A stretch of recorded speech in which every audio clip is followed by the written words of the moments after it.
philosophie? En fait, c'est une nuit,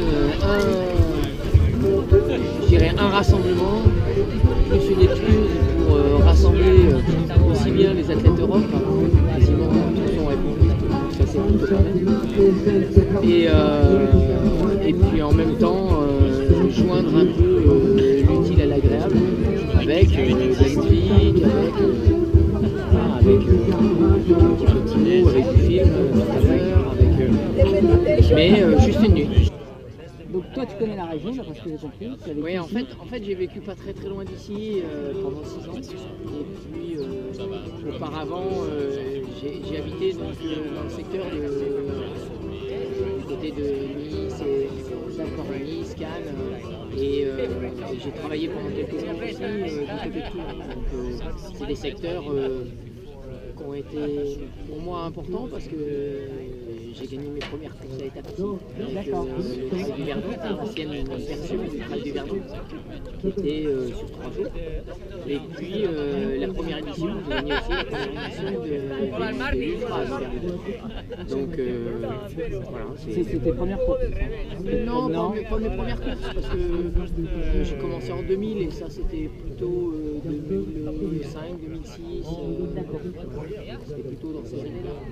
Mais c'était des courses qui étaient importantes parce que, comme je dis toujours, il faut, pour passer vraiment du trail à l'ultra, il faut passer les étapes. Et les étapes, comme les épreuves sur plusieurs jours, sont vraiment importantes. Pour moi, c'est la base de tout, en fait. Si tu ne passes pas par là, c'est que tu rallonges. Et le fait de rallonger, c'est pas forcément très formateur. Et c'est vrai qu'en plus, on a tendance petit à petit à retourner sur des sessions, peut-être sur des choses un petit peu plus personnelles, moins complètes, parce que peut-être qu'il y a un moment où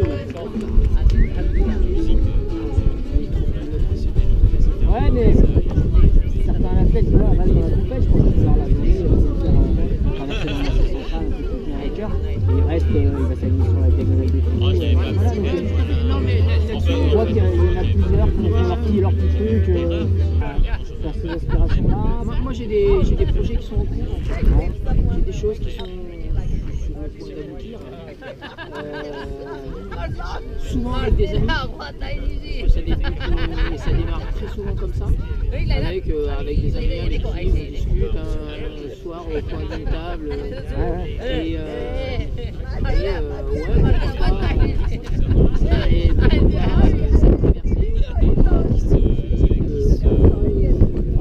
recherche l'aventure un petit peu différente et je trouve que ça se rapproche plus de la pratique de trail.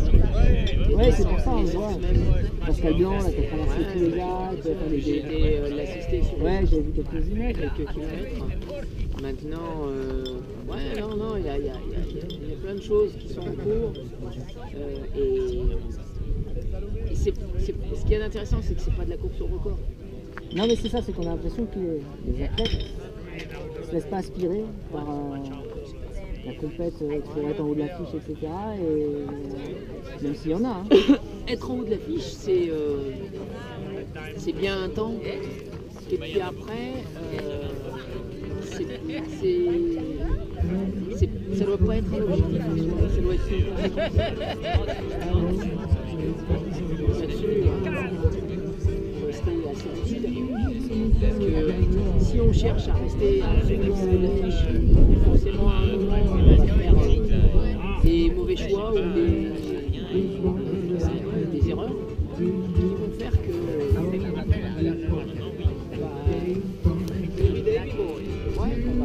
on va finir par passer un petit peu, pas à la trappe, mais les gens s'intéressent pas forcément aux résultats. C'est à mon avis, c'est complètement obsolète. Je vois que c'est difficile quand même, surtout en ultra. On voit des nouvelles têtes tous les ans sur les grandes compétitions. Résister plusieurs années comme ça en étant dans les 5 premiers, c'est compliqué. J'ai l'impression que c'est de plus en plus compliqué. Parce que, à part quelques quelques-uns, mais bon, moi, Après, ils ont quand même après besoin. là où c'est compliqué, c'est qu'il y a beaucoup de coureurs qui c'est la nature de l'homme, c'est tout de suite. Et malheureusement, ça, c'est quand même surtout sur le c'est là où il faut vraiment rester lucide par rapport aux capacités, aux qualités de chacun. Et il ne faut vraiment pas hésiter à se dire peut-être que je ne devrais pas faire cette épreuve cette année, ça va peut-être faire un peu trop, et que l'année prochaine ça va et il y a très peu de coureurs qui le font. Tu vois, Ouais, moi ça fait quasiment 15 ans maintenant que je suis dans le milieu et j'ai la chance d'avoir été bien entouré et en plus de ça d'avoir assez rapidement compris certains mécanismes qui m'ont permis d'éviter d'aller trop loin et d'éviter surtout de ne pas me laisser écraser par des victoires, tout ça. C'est ce que on travaille pendant un certain temps pour préparer une épreuve. Et puis, quand on a une victoire, quand on a un bon résultat, le lendemain, on ne va pas, je crois. Parce que le lendemain, on pense à autre chose. Il y a que les gens et les journalistes qui retiennent ça. oui, bien sûr. Et Mais on voit que même toi, j'ai l'impression que tu prends même pas de cours de préparation. On ne voit pas sur des cours. En fait, cette année, c'est un peu particulier parce que je revenais de problèmes de mononucléose. Et puis là, je me suis fracturé des côtes à l'entraînement, un truc tout bête. Mais derrière, j'ai fait un pneumothorax. Donc il a fallu que je sois opéré. Et je revenais vraiment avec beaucoup d'envie. Et j'ai toujours autant d'envie. Donc ça, je pense que c'est déjà la base. On a de plus en plus de gens qui finissent par perdre l'envie. Et maintenant, garder l'envie, préserver cette envie, c'est le principal. Et en particulier quand je vois le nombre de coureurs qui viennent consommer les courses au lieu d'y participer. Très simple, vraiment simple. Il y a un facteur que je domine pas, qui m'avait jamais posé problème, mais qui maintenant me pose problème. C'est le stress. Et en fait, c'était l'envie de faire trop bien, sachant que j'avais vraiment bien travaillé. Les 2 mois que j'ai pu travailler, j'ai vraiment bien travaillé. J'avais de très bonnes sensations, j'avais tout était vraiment ouvert comme jamais ça l'avait été. Donc j'étais relativement confiant, pas à me dire tu vas gagner ou quoi que ce soit. Ça c'est vraiment un détail. C'était plutôt de l'ordre de ouais, c'est intéressant de me sentir comme ça parce que je sens que je vais m'amuser. Et malheureusement, au bout de quelques kilomètres, j'étais plutôt en fréquence cardiaque, alors que j'avançais pas et que je me lâchais pas, mais j'étais haut déjà sur la ligne de départ. Donc rien que ça, déjà, ça complique pas mal les choses. Donc, comme à chaque fois où je suis confronté à un nouveau problème, je travaille les solutions. Voilà. C'est intéressant parce que je découvre encore de nouveaux secteurs, de nouveaux domaines. Et parce que tu es un des premiers à avoir introduit dans ta préparation mentale, avoir des choses comme ça. Tout à fait. Et là, c'est encore une autre approche. Du coup, tu te focalises sur un autre objectif là. Alors ouais, en fait, je pars au Canada mercredi. Je suis parrain, en fait, président d'honneur de l'Aricana. Avec les Hansfit. Voilà. Aussi. Et donc, je vais participer moi aux 26 km.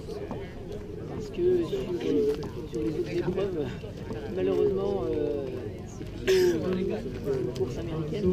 Ouais.